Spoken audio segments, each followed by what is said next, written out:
Espace TV, le 22h.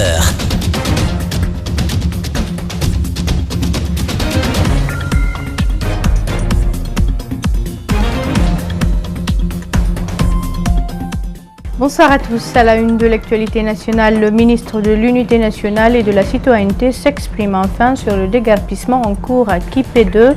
Mamadou Taran Diallo invite les citoyens qui disposent des documents à se présenter à son département pour voir dans quelle mesure ils peuvent être rétablis dans leurs droits.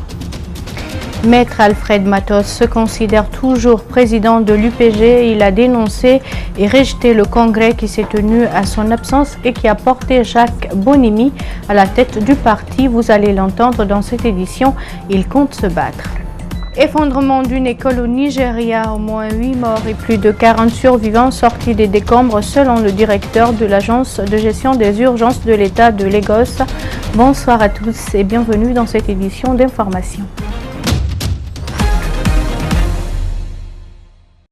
Je vous le disais à l'instant, le ministre de l'Unité nationale et de la citoyenneté soutient les opérations de déguerpissement en cours à Kipé 2.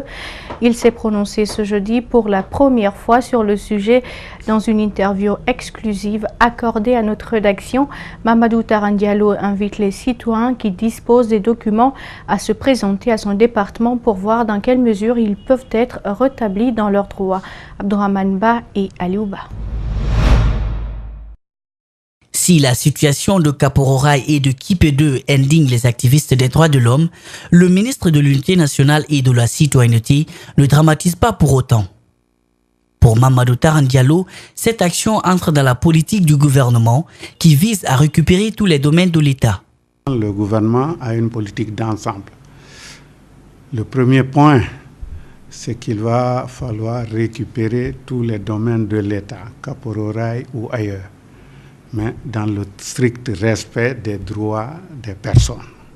Les domaines doivent être récupérés, dit-il. Les habitants ont bien reçu des avertissements 8 mois avant le démarrage des opérations, comme il le rappelle. Alors en fait, vous savez, le ministre en charge de la ville et de l'aménagement du territoire informe et indique que des avis de déguerpissement ont été donnés depuis 8 mois. Aujourd'hui, de nombreuses familles passent la nuit dehors avec leurs biens. Mamadou Taran Diallo dit comprendre leur situation. Nous sommes disposés à recevoir tous ceux qui auraient des réclamations, tous ceux qui auraient tant soit peu de papiers qui peuvent fonder leurs réclamations. Et nous pouvons donc à ce niveau servir d'interface entre les victimes de déguerpissement et l'État guinéen. Une solution peu rassurante, mais c'est la seule à sa disposition, vu la marge de manœuvre assez réduite de son département.